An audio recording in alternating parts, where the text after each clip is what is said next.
Good morning, colleagues. Thank you for joining us here for today's installment of the Prism webinar series. My name is Charles Davis. I serve as the Chief Strategy Officer and Director of Research here at the USC Race and Equity Center. Hi, my name is Brandy Junius. I am the Finance and Operations Manager here at the USC Race and Equity Center.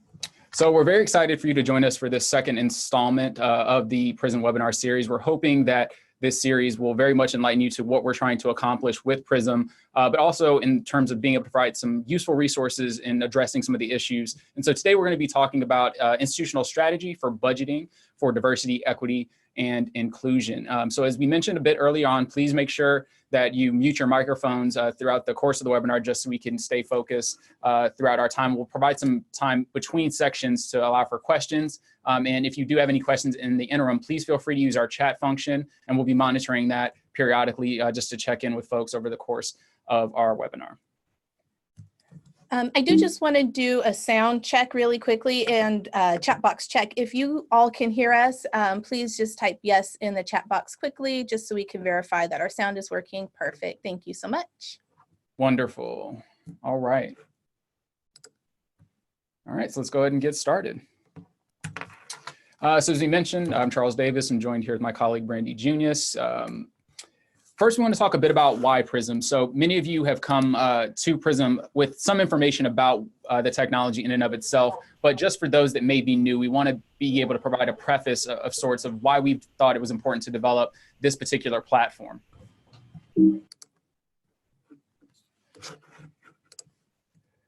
So first, we noticed that there are a number of hiring equity gaps across the field of higher education, not just at senior levels, but across all staff levels as well. And so some of the data points that were intriguing to us from 2016 and 2013 data were, one, looking at the ways that college presidencies are predominantly organized in higher education, and that 17% of presidencies are only held by professionals of color, which means the 83% of those are generally held by white presidents, but predominantly white men as well. When we're looking at tenured and non-tenured track jobs for faculty members, we know that there is an underrepresentation of folks of color in those spaces as well. And of course, is about a quarter of all staff positions at colleges and universities were professionals of color.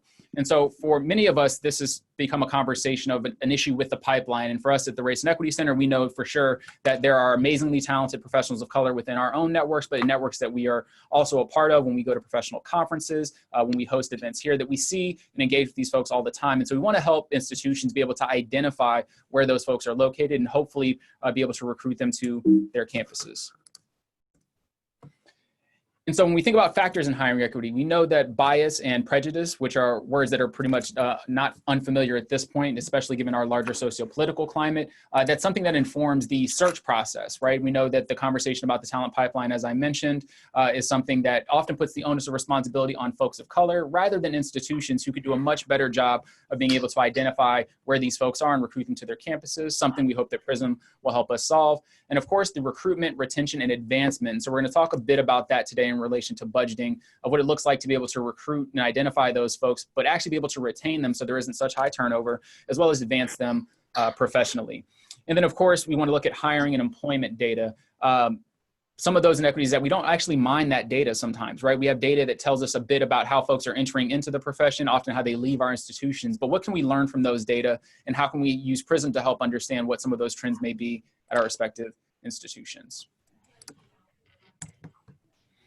So some of the value propositions for Prism is, one, that we want to be able to introduce individuals within their own respective networks. We know often as professionals of color that we're few and far in between on our individual departments or divisions. So how can we build a connection and a relationship across our institution types? Of course, building on that national network of highly skilled, racially and ethnically diverse professionals. We also wanted to provide a platform that would allow institutions to be able to access some of those networks, right? So if you are looking for someone specific, say we're wanting to increase the women of color's presence in the physics department, is there a way for us to be able to identify who some of those stakeholders are? We think that Prism is a possible opportunity for that. Of course, we want to be able to capture some of that data on our platform and use it to inform some of our institutional decision-making. But then also, and what this is really a starting point really, is to offer online interactive resources, right? So we want to be helpful to the institutions. We don't want to simply say that there's a problem with hiring equity, but in fact, provide some resources like we're doing with the webinar today. So I see one question here about whether we can send out the PowerPoint. We can be sure to get that out to the participants of today's webinar, so that way you can have this as a reference, perhaps to use in your own independent meetings to talk with some of the folks at your institution. So make sure we get that out to you. So a bit about the webinar series. As we mentioned, we've had one installment already happen where we talk specifically about hiring equity in the context of how do we look for recruiting diverse talent. And so our colleague Sean Harper was able to lead that session earlier this summer. We are now going upon the budgeting for institutional diversity. But up next, actually the director of Prism is going to be joining you all for the last installment this summer to talk about how do we engage in a conversation about race and racism in the workplace. And I'm sure, Brandy, you know that here it's something that we can do fairly easily, but Absolutely. you know, you've also worked at other places, and sometimes that conversation is a little difficult to have. Right, absolutely. So we want to be able to have a little bit more of a, you know, a skill set and a toolkit that can help us really facilitate that conversation. And one was going to be an excellent lead for us going in that direction. Absolutely. He's definitely an expert in that topic. So that's a really good one to attend later on this summer.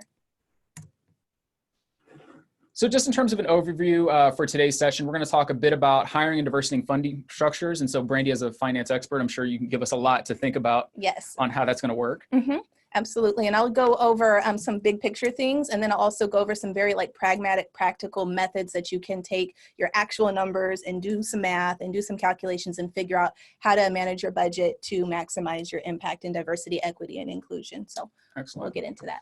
And so we're also going to talk a bit more about talent acquisition in the context of budgeting. We know that budgeting is often, you know, considered a limitation of how we're able to expand our talent acquisition process and retention of faculty and staff. And so we're going to talk a bit about that.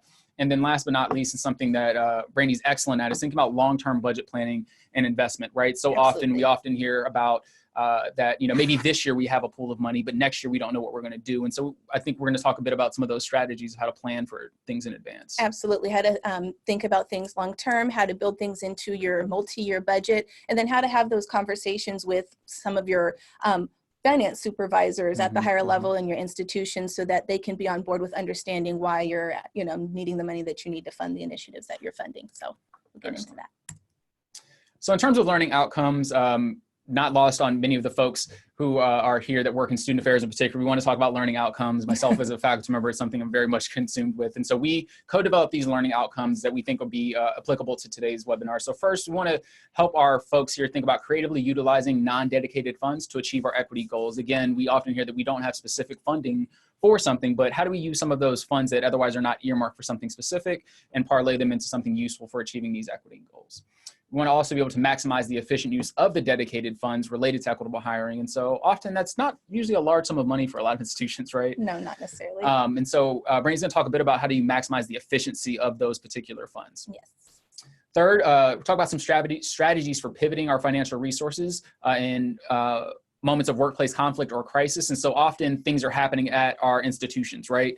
And so how do we pivot something in a particular moment to say, moving some funds from one area to another to really address a particular crisis that's going on in our institution related to hiring equity? And then last but not least, to be able to identify some innovative and proactive approaches for long-term and multi-year budget planning, as we mentioned.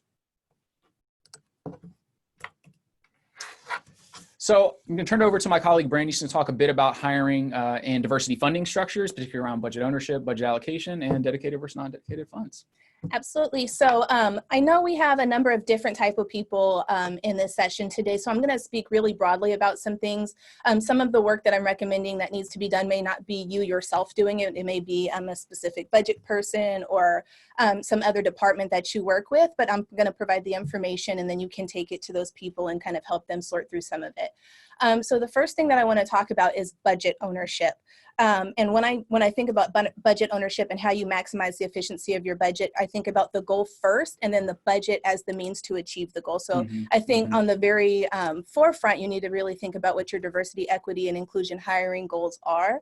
And that should not just include recruitment and hiring. It should also include retention and training and that sort of thing. So, you know, you should line that out first. And then the way I also think about it is that your budget is your power to make these things happen. And it's also your receipts, so to speak, right? So you know, if you look at what an organization's commitment is to diversity, equity, and inclusion, whether it be related to hiring or otherwise, the way that they invest their money and the way that they spend their money is really the proof in how dedicated they are to achieving those goals. So today we're going to talk about what it really means to take your budget, activate it, pivot it if you need to, and put it into the things that are really important here. So again, some of the things that you can do to use your budget for diversity, equity, and inclusion and hiring is looking at where you're posting your jobs. You know, if you're on Prism, as one example, you can look at, again, doing some kind of diversity, equity, and inclusion training for the workplace, implicit bias training, particularly for search committees and people who are doing hiring. Those are some really important things to think about, and Charles will talk a little bit about some of those trainings later. Another thing we want to think about is allocation of funds, particularly if you have dedicated budget. So when I talk about dedicated budget, I mean funds that are specified in your budget already for hiring and or diversity. So I know we have some CDOs here. I know we have some budget people here. So again, I'm going to talk about this really broadly. I don't know where everyone in the room's budget is coming from, but some people are going to have funds specifically for diversity, and some people are going to have hiring funds. And then we'll, in a minute, talk a little bit about non-dedicated funds and how we can make that work for ourselves as well. So as you create your annual budget, and typically a lot of universities, beginning of their fiscal year is in July. So you start thinking about things in the early spring. And as you think about these things, you really want to line out how you intend to spend your budget as it relates to hiring and diversity. If you have hiring funds, you really need to think about this. Kind of the exercise that I like to do is to kind of go through and look at historical spending. So you can look over the last 3 to 5 years, look at how much your particular department or organization has spent on hiring, and then what percentage of that hiring budget has spent specifically towards recruiting diverse candidates for your positions. And then you're going to take a look and say, okay, well, if I'm looking at what's been invested, how does that pan out for ROI? Do I feel like I've had an return on my investment? Do I feel like we've met our hiring, equity, and diversity goals? If the answer is no, then you're going to look at that dollar amount that you've averaged on that spending for the last 3 to 5 years, and you're going to look at what you need to increase it to. And then you're going to build that into your budget on an annual basis. So, and then you're going to think about, you know, write out goals. Again, I always talk about starting with goals. Write out your goals for what that specific hiring or diversity budget is supposed to accomplish within your diversity or within your department. So if you know you're going to hire 10 new people, you know, put out specific goals on how you want to achieve diversity. Are you going to be posting specific places to reach a wider audience? What is that going to look like for your department? So those are some of the things that we think about in terms of dedicated budgets. When you look at non-dedicated budgets, so not every department has diversity hiring funds. Not every department necessarily even has hiring funds. I worked in some small units where you don't expect turnover and you don't expect to lose people. So when you do, you kind of just do your regular process of looking for candidates. And then if you realize you don't have a good pipeline, then you start thinking about what money can I spend to post these jobs somewhere else? What money can I spend to try to reach a wider audience? So you may not have already funds dedicated for that. So one thing that I encourage people to do, and I'm going to talk about it briefly, but I can provide more support in this area offline if it's needed. But I encourage people to do a quarterly assessment of their spending pace. So the way that I set up my budget, and you may have to go through, you may not be able to rely on what your university provides in terms of like account reports and spending. You may have to create your own spreadsheet, and I know I create a lot of my own spreadsheets and systems to do this. But what I do is, I look historically at spending for the last 3 to 5 years. I break down my expenses into different spending categories, and then I look at when those expenses occur throughout the year and which months those expenses occur throughout the year. A lot of operations at the university level are pretty cyclical, so it's a good indication of when spending will take place in the future and which month spending will take place.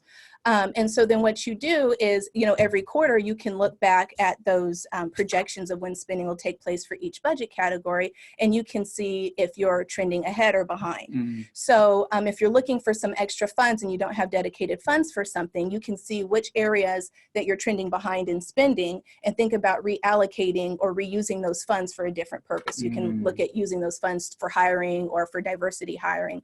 And of course, there's going to be, several layers of analysis there. Are you behind in spending in that area because you've cut something out, or will that spending take place, later on in the fiscal year, or what have you? But the point is to take periodic looks at your budget and find out when you have space to pivot, right? When you have space to say, okay, we're not spending dollars over here, we can spend it over here. And you're not waiting until the end of the fiscal year to realize, oh, you have a surplus of budget. You're actually doing it throughout. And so that's a way that you can kind of take out non-dedicated funds and reallocate non-dedicated funds. Another thing that people sometimes do, depending on your budget center in your particular institution, is you can also advocate for more funds. So if your unit is in a particular school, you may be able to go to the CFO of your school or your department or your unit or whatever, and say, hey, we really need to make an impact on our diversity hiring. We don't have an allocated budget for this sort of thing. We've done this budget review that I just talked about, and we don't have any extra funds that we can take from something else. And it's really important, match your commentary to the equity goals of your school or your unit or your university. And then you see if you can, try to pull some funds from different sources as well. So those are a couple of strategies for that. So Brian, let me ask you a question. I think that often we hear, this approach that institutions take, that they'll allocate a certain amount of money, right? And then say you're not able to use it because it's restricted in some kind of way, and then you don't get it the next year, right? What might we be able to say to some of our colleagues who are in a situation where perhaps they do have some overallocation in one area that's maybe a dedicated fund, but knowing that they need some of this other money that they need to use in order to ensure they can get funding for the next year? What might some of the approaches be to help address some of that issue? I think there's a couple of approaches. I mean, one thing that I encourage budget people to do, and I do acknowledge we have people here that aren't necessarily responsible for managing budgets, but you may have some supervision over budgets, is to keep notes on your expenses and keep notes on your results. And sometimes it's hard to quantify your results when it comes to budget things, particularly with diversity, equity, inclusion. These can be long-term goals and that sort of thing. But I think, as much as you can justify your cause, that really helps you in being able to advocate for the same budget or more budget in future years. If you have something allocated to some, a specific project, as long as there aren't, like grant related restrictions and stuff like that. Again, I encourage people to have those conversations with, whoever's in charge of that budget to say, hey, we have X number of funds for this specific project, whether it's because we've scaled things back or what have you, there's an overage here and we are really hurting for funds over there. I think the more that you can advocate for your cause, diversity, equity, inclusion, equitable hiring, these are all things that are super important to institutions, whether they're important to them right now or they'll realize that they'll be very important to them if there's some crisis or something that blows up. If you can communicate this to people, I think you have a good chance of being able to, get some approvals to reallocate funds, or in future fiscal years be able to get more funds allocated in different areas. Yeah, and that's a great point that we're going to come back to a little bit at the end, of just making that sort of front end investment, right? We often see how institutions are forced into a position where they have to make a larger investment on the back end simply because we didn't invest enough on the front end. And so I look forward to us talking about that in a bit. So moving on to our next section, talking about talent acquisition and retention. So again, Dr. Harper talked a bit about this in terms of particular process in our last webinar, so we won't belabor those particular points, but just wanting to cover a bit, three main areas that one deal with representation, which is something that we're often consumed by when we talk about diversity, right? Like how many folks and who is in the room. Right. But we know that is a one limited perspective on how we think about diversity, right? Because we know that just because folks that look like us are in the room doesn't mean they're always advocating for and representing for the things that we need on a grander scale. So when you think about representation, we should certainly be taking stock, not just of who's in the room, but historically, right? Looking at that historical data in the same way we do with finance, of how has our hiring happened over the last several hires over multiple years, right? Who have been the folks that we have looked at? Who have been the candidates that emerged even as finalists? Who was invited to campus? Who do we ultimately hire over a longitudinal longitudinal perspective, so we can, one, see if there are trends that, even though we may have put in the job description, for example, that we highly encourage women and racially minoritized folks to apply, LGBTQ folks to apply, are we actually bringing them to campus as finalists, right? Are we actually hiring them as well? And so we need to look at the representation across all of the areas of the hiring process, not just about who ends up in the room ultimately. And then we also want to talk about pay equity, right? This is often a very touchy and difficult subject. Yes, right? absolutely. Almost as soon as you're hired, they say, don't talk about this with anybody, right? Even if you're at a public institution where most of that, financial data is available. But when we think about pay equity, it's not just whether people technically have the same job role, right? And so I think that that's something that you and I both experienced over the course of our careers, of having very similar titles, but perhaps not always having like equitable pay to some of our counterparts. And often, as we know, for racially minoritized folks and for women and for queer folks as well, that they're often have an extra burden, right? There's often a lot of emotional and invisible labor that goes into that work. And so when we're thinking about the pay equity, not only is it ensuring that people are paid necessarily the same, but people are appropriately compensated for the actual work that they do within the workplace. And often that work falls outside of our traditional job descriptions. Right, exactly. Absolutely. So as we're thinking about that in the context of, again, the data points, right? What has our pay look like over periods of time? Can we look at something that says, okay, if we disaggregated our data based on who's in the room, who we've hired, what do those pay equity things look like, right? And is it reflective not just of the work that people are doing based on their job description, but all of the work that isn't necessarily accounted for? And that's important too. And when we think about pay equity over time, we want to look at advancement and promotion, right? We know that many of our organizations really defer to individuals to negotiate up their salary. Absolutely. Right. And we've seen countless studies that have shown within the business and organizational development space in particular, that racialized, minoritized folks, queer folks, women often aren't able to be in a position to self-advocate in the same way that some of their white colleagues, their male colleagues are, really to advocate for the pay that they feel that they are due, even if the market says that this is what it is, right? So we almost rely on people underselling themselves. And so what does it mean to take a different approach, right, as an institution, and say, we actually want to pay you appropriately and compensate you appropriately, especially for folks who are coming in from situations that they weren't paid in that particular way. Right. Right. And I think that, to some extent, that helps show like an investment in that person, right? And that person will in turn be invested in that place a little bit more, knowing that there's some equity across these different positions. Absolutely. So the other thing we want to think about is the workplace climate. And so representation has something to do with that. Pay equity certainly has something to do with that. But what is the actual environment in which folks are expected to work, right? And work together. And so if we don't see some of ourselves in those spaces, what does it mean to be the only person in that space, right? How is that person potentially tokenized and expected to be an involuntary spokesperson for their entire racial or ethnic group? When it comes to pay equity, how do some of those pay equity things start to manifest in how people perform on the job, right? If I have the same title and same role as someone else who's getting paid more than me, what does that signal to me as an employee? Right? Does it say that I'm valued? Does it make me want to, work in the same type of way? And then beyond that, what are some of the other things that happen in the workplace climate, such as microaggressions? I mean, we've been hearing about microaggressions for years at the center, but something that's really coming to the surface now about people's experiences. And so what can we think about the climate in which people are expected to work when these microaggressions happen?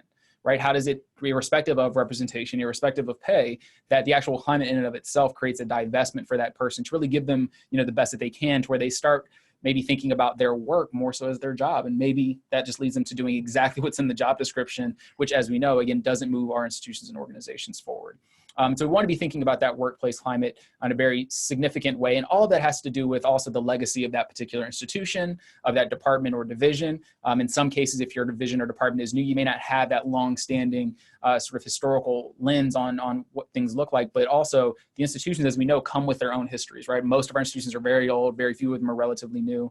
And so what does it mean to also have to sometimes work against the culture and the environment of an institution, right? This is certainly not something that's unbeknownst to us at higher education places, that we come into places that are already what they are. Right. And many of us are tasked, especially as diversity and inclusion experts, people working in that space, to be a good thing for the institution.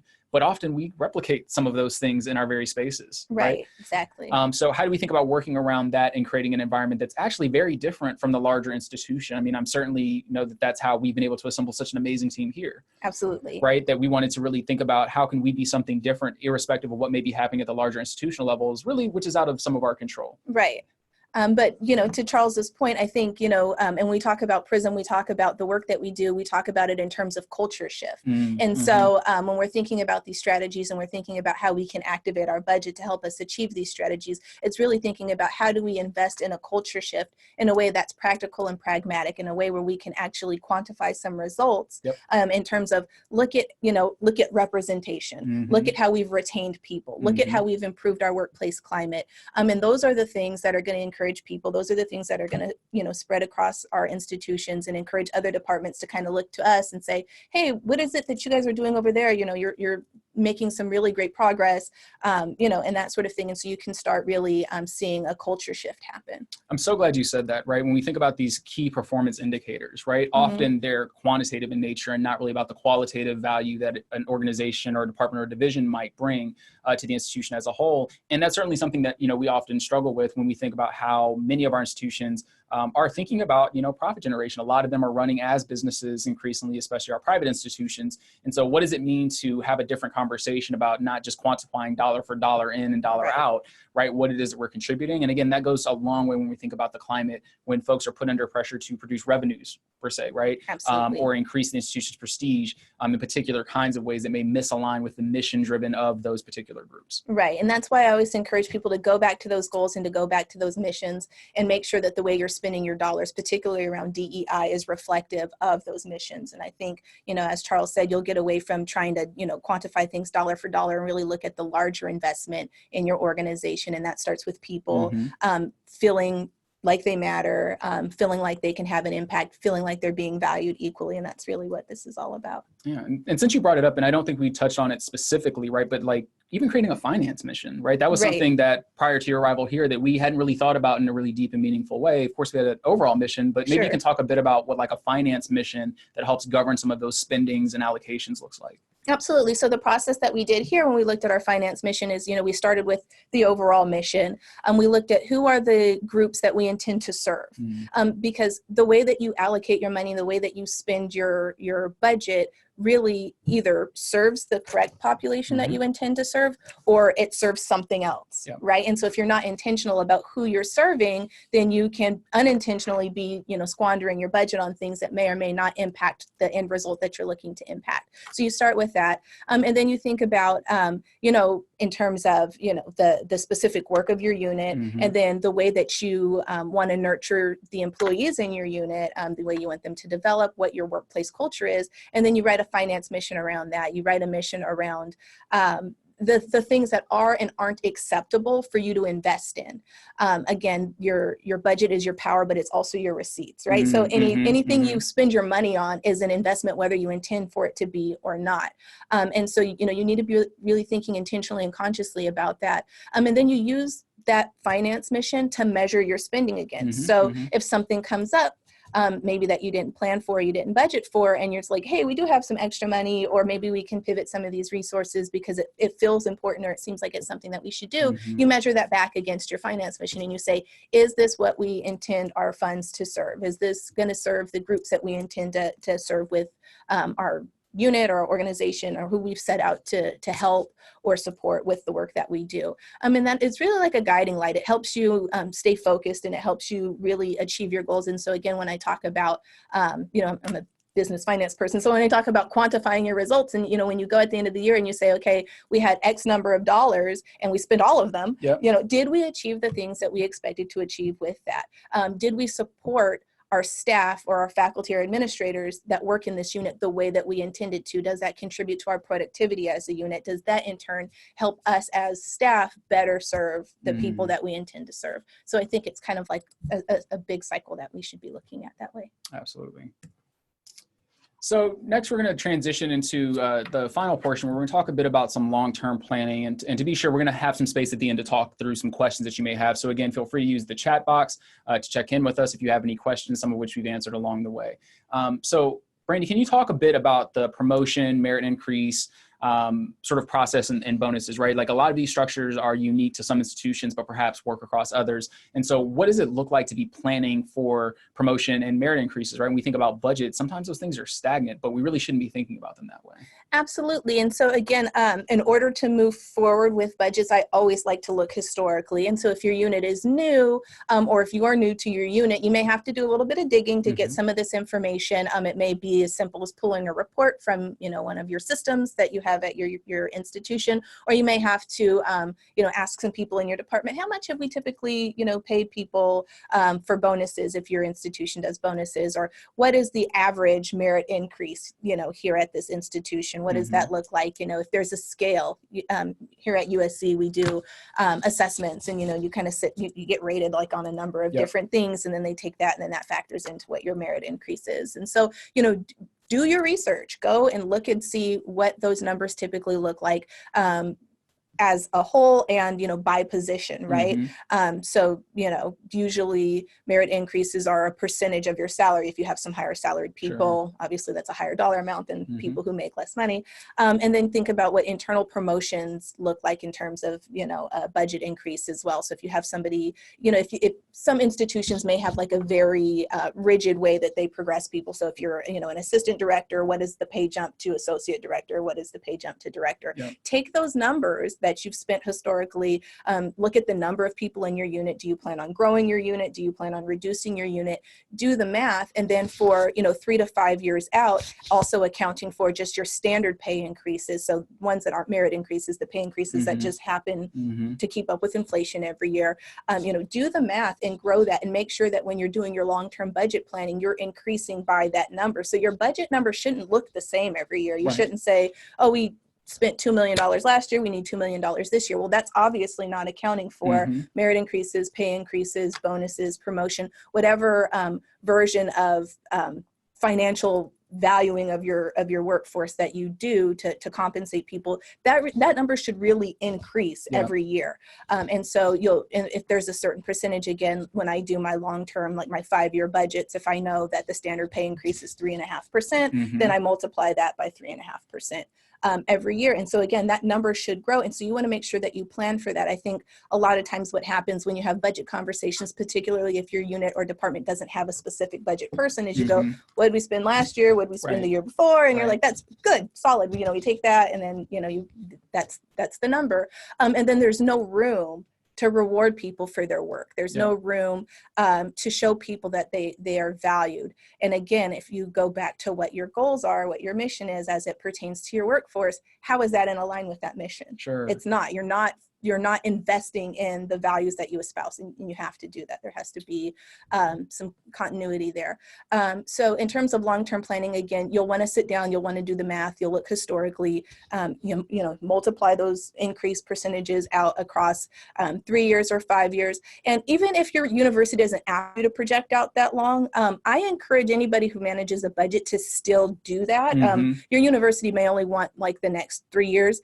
Do 5 years out, because what that does is as you progress throughout the fiscal year, you can make adjustments, right? So if something comes up, say you become informed of a really great training program, and it costs X number of dollars, you can take that and build that out for future years. And maybe in 3 years, if you're planning to grow your department, you can make sure that you calculate that. And I don't think that budgeting should be a one-time-a-year process. It's something that you should be continually thinking about, because that's what gives you the most flexibility and in pivoting your resources. So when things come up, you're able to make those adjustments. And so now I'll talk a little bit about reserve funds and emergency funds, because again, you want to be able to pivot when things do come up. And I promise you, when it comes to diversity, equity, inclusion, particularly, there will be some crisis, there will be some issue, whether it's in your particular unit and you need to make adjustments, or something happens at the institutional level, and then there's this new mandate that everybody has to do this training, and that's going to require resources or whatever.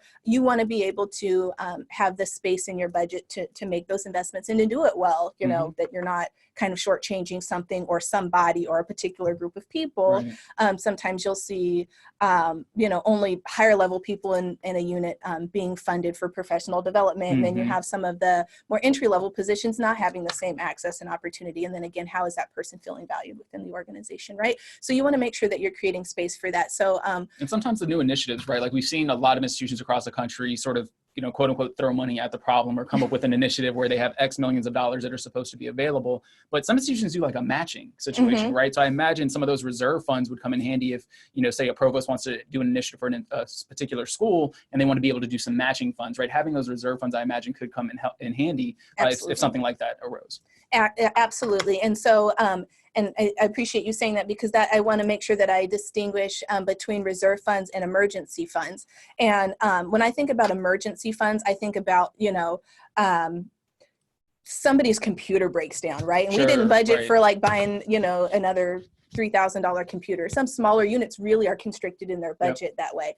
So an emergency fund would be something like that happening and needing to do that. Or say you have really high turnover one year at some high level positions, and you have to fill those positions immediately because they're really important positions. And so you have to, hire some recruiting firm or, really do like a big search, get on Prism, that sort of thing. Emergencies are things that you can't necessarily plan for, that just kind of like happen out of nowhere.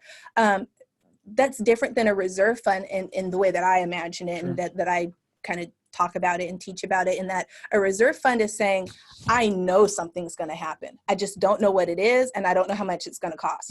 So I'm putting this money aside for those things. And typically those things are positive, progressive things that just we can't anticipate, right? So again, some mandate happens at the university level. They want to do a matching. It's supposed to train, everybody in your department so that they're more equipped to handle whatever particular thing that they have to handle. And then they want to match it. As Charles said before, those reserve funds come in handy because it's not something that you have to pull from another area. You don't have to cut back on spending from some event or whatever else that you were going to do. You can just take those funds that were in reserve already and use those to go towards that new initiative. If it's a new program that you want to do, something like that. In terms of dollar amounts for emergency funds and reserve funds, it's really going to be different or depend on the type of unit, again, who you're intending to serve, what that population size looks like. How your money's allocated. And depending on which type of unit you work in a university, you may be given a budget every year, or you may have to earn your budget, meaning that you only can spend what you make through, contracts or whatever. So it's going to be a different percentage.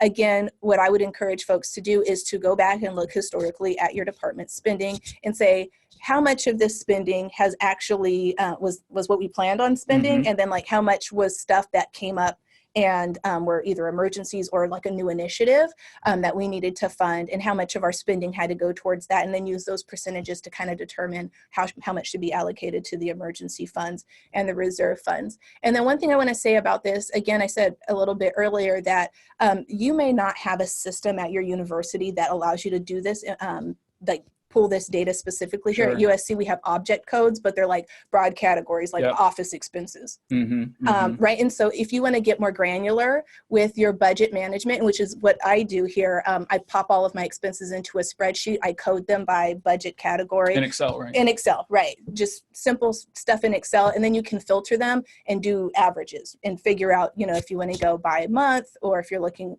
historically over a number of years. It does take some, foundational work. You have to go in and you have to do it. But now when you're really wanting to make these decisions, and some of our departments, we have to be really fine-tuned with our budgeting. Absolutely. You can't, it's so tight, you don't have the space to, kind of make up decisions on the fly. You have to make sure that you have the money there and that you're going to be able to make it through the end of the fiscal year with the budget that you have. But if you code your expenses that way, it makes it really easy to go back and see, oh, okay, these were things that we planned for. These were things that we didn't plan for. These, again, as I said earlier, this was what we spent on hiring. This is what we spent specifically for diversity type initiatives or diversity hiring. And it makes it really easy to look at those numbers and figure out what you need, and then, build that into your budget, not just for this year or next year, but, looking 3, 4, 5 years out. So it sounds like some of this is like really intuitive in some ways, right? That, really what we're trying to accomplish in this particular sector is something institutions are only more recently kind of moving and pivoting towards. And so sometimes you have to create these, your own systems and processes given some of those limitations. So I really appreciated that you kind of mentioned that. And for some of our folks who are joining us, I imagine this may involve looking at some additional resources to have somebody who has some level of budget or accounting experience, which could even be, someone who's within your business school that may be able to lend some of that time, pro bono perhaps, or an MBA student that may be able to, lend some of that expertise, really to help provide some of those systems. So that way moving forward, it's something that we can, continue to code for. I see that we have another question from Graciela about how do we ensure that reserve funds aren't taken back if they're not used at the end of the year. So we talked a bit about, how institutions will basically take them and then you won't get them the next year. If I put something away, what do I do at the end of the year to ensure that that's not money that, the university maybe thinks it isn't getting used appropriately? Great. Yeah, that's a great question. Thank you. And so in one of my previous positions, that was kind of what was starting to happen, right? And so I love to marry budget and strategy. Like they have to be together. They have to be thought through together. And so what I do is if I have reserve funds that are designated for new initiatives that we can't foresee at a particular part in the year. And again, if you're doing quarterly checks to see how you're pacing with your spending in each budget category, you'll be able to know, by the midpoint or before the last quarter, if you're going to have some extra reserve funds there. And so then I convert those reserve funds into new initiative funds that are strategically thought about in light of what has happened over the past year, and then looking forward at what what's going on at the institutional level or just in our field. How can we invest in things? And again, you go back to your mission and you go back to your goals and you say, what new initiatives can we use these reserve funds for that still kind of fall into the reserve fund category? It's not our basic programming. It's not like the things that the rest of our budget is spent on that can help move our organization forward. So again, if you're talking in terms of DEI, particularly in the workforce, is this about hiring? If you don't have any positions to hire for, what does it look like in terms of professional development or training or resources, access to tools that your organization has? So then I know here at USC, you kind of have to do like this budget justification every year when you write it in. So if you have to kind of explain, why the reserve funds were used in any particular way, you can still tie it all the way back to your mission and how it serves the groups that you intend it to serve, so you can continue to get those allocations because, whoever's granting you your budget will understand the importance of having a reserve fund, but that also you will be intentional in using those funds strategically, so you don't necessarily have to give them back, or they won't look, the next year and say, well, you didn't use them, you don't really, need them, we're not going to give it to you again. So so it helps present sort of like a compelling case in some instances, right? When you're often forced into a position of having to justify like your contribution to the overall institution, that sometimes even those reserve funds can be used, if you're assessing them on a quarterly basis, to do some strategic investment, right? Even within the institution. I know that's something that we've thought about here, of not just providing, resources for the rest of the country, but also what we can do here at USC and being able to put some of those things away, right? As we are able to generate, some level of profits to reinvest at USC, really to have our work make an impact. So I really appreciated that. We've sort of alluded to this as an ongoing part of our discussion, but really thinking about professional learning and organizational development as a space for future investment. And so when we think about that, right, it may be that you recently heard about, say, our USC Equity Institutes, which is an 8-week program that we have for professionals to develop in teams of 20 to really address some of the racial equity issues on their campus. And so, maybe you heard about that, right as the fiscal year was coming to an end and budgets were already approved. When we think about long-term planning and something like the Equity Institutes or other professional development opportunities, we say, okay, well, now I know a year out that this might be something that I want to do. When I'm going to resubmit my budget for PD, right, how do I think about factoring in the overall cost of something like that, perhaps even NCORE, the National Conference on Race and Ethnicity in Higher Education, right? These are things that we might be forward thinking of saying, all right, in my PD budget, that this is how much I need in order to send X amount of folks within my particular area to go to. And this is critically important. So again, as we mentioned about the idea of having a perhaps, workplace or climate crisis at your institution, some of these things are really avoidable, right? There's so many things that we hear here at the Race and Equity Center on a regular basis, and we think, wow, if maybe a front-end investment happened in the professional development of a particular person or of a particular unit, that this could otherwise just be a completely avoidable problem, right? And And we say that in part because we think of, thinking about the issue of racism systemically and structurally, ultimately as an issue of competency, right, and literacy, right? And so the professional development is to help develop and cultivate folks' racial literacy and racial competency in ways that ensures, for the most part, that these things are less likely to happen. It doesn't mean it's impossible for them to happen. These biases are very deep, seated and deep-rooted, and often get reproduced. But when we think about professional learning and organizational development, it's really a future investment to hopefully avoid a potential crisis, which again, as we're seeing even just from EEOC data across organizations, we can think about things that happen at big corporations like Sephora or Starbucks or any number of big places, or even institutions, especially with a lot of legislation that's happening at the policy level, right? That people are actually expending millions of dollars in relation to some of these incidents, particularly workplace bias and discrimination. And that's again everything from pay equity to lack of or being denied promotion and advancement, right? Being denied tenure, things of that nature. And so we really think of this as an important investment on the front end. That it's going to cost a little bit to really invest in that, but it's going to cost a lot more if we're not investing in our people and developing them in a real way. So with that, we just want to turn it over to see if there are any other questions that we didn't get a chance to answer. I think there are a couple up there. You want to? Okay. So we have this one. Just checking in.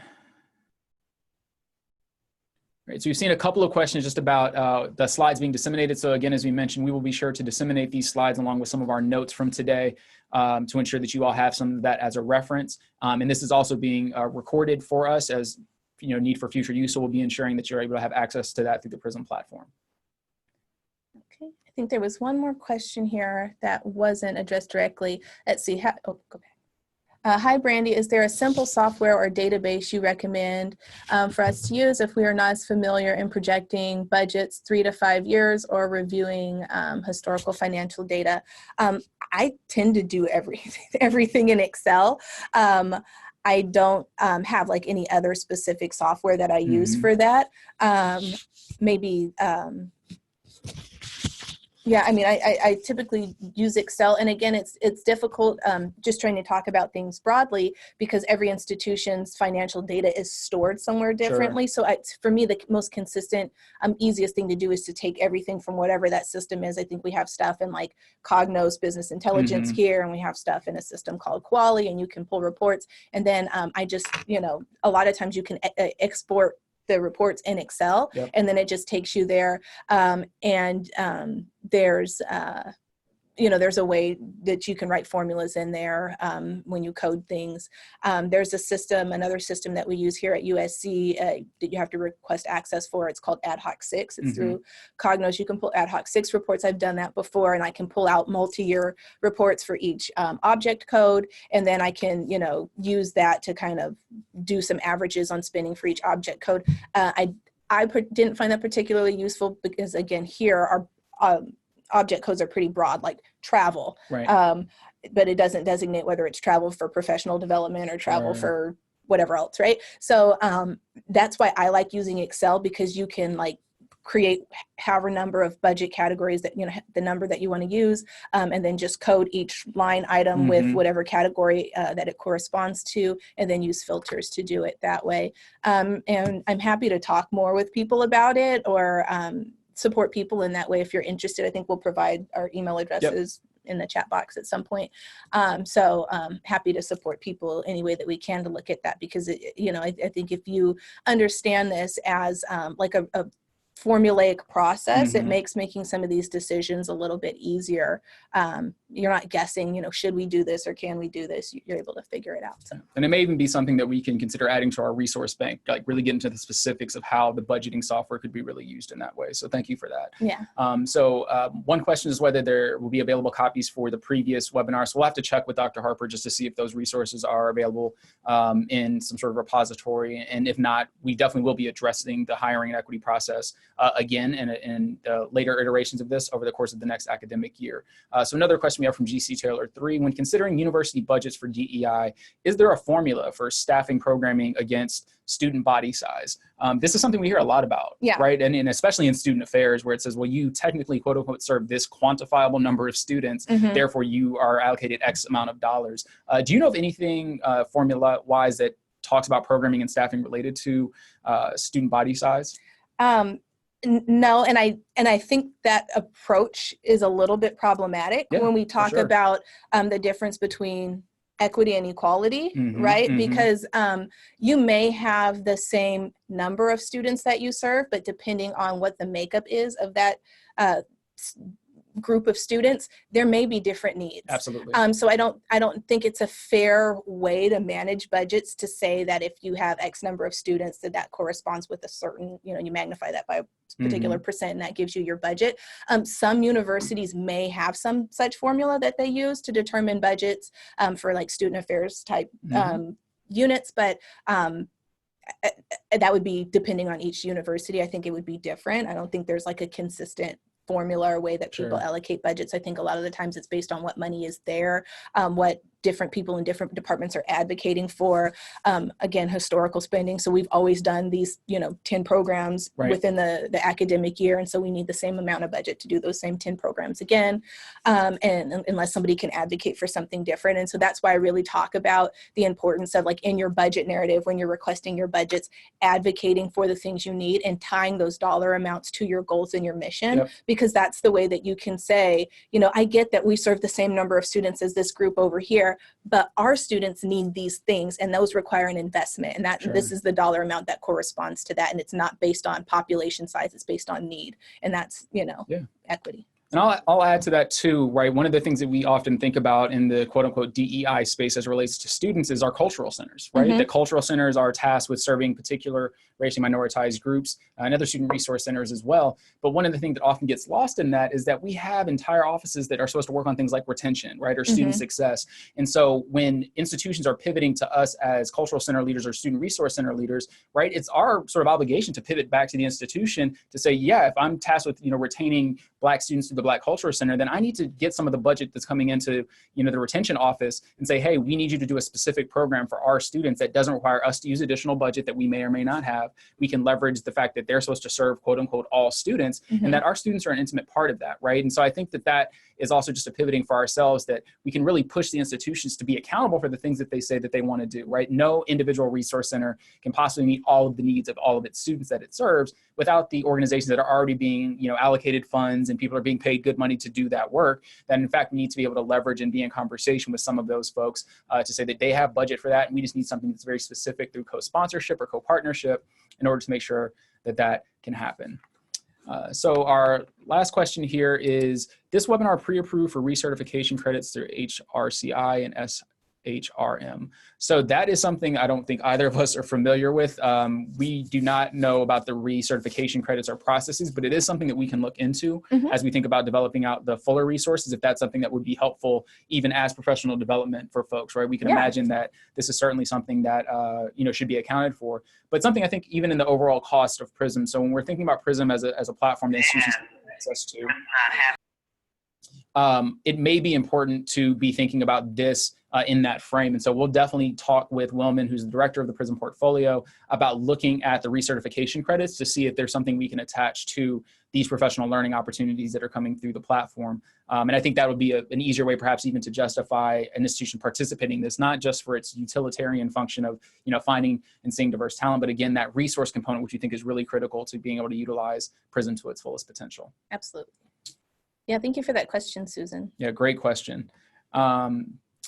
All right, so just in closing, some quick facts. If you want to find out more about Prism, please join us at prismnetwork.org, where you can find out more about all of what Prism has to offer for your institution, as well as stay abreast of all the resources that will become available over the next academic year. Just as a reminder, we have 3 tiers that we're looking at institutions to become partners with us that give them opportunities for posting jobs in particular for candidates that they're looking for, either at the 10, 20, or 50 jobs a year post. As you can see, there are a number of benefits for being a part of this network, as we discussed a bit throughout today. And other than that, we would just like to say thank you for spending this hour with us. We look forward to joining you again next time. And everybody, we hope you have a great rest of your week.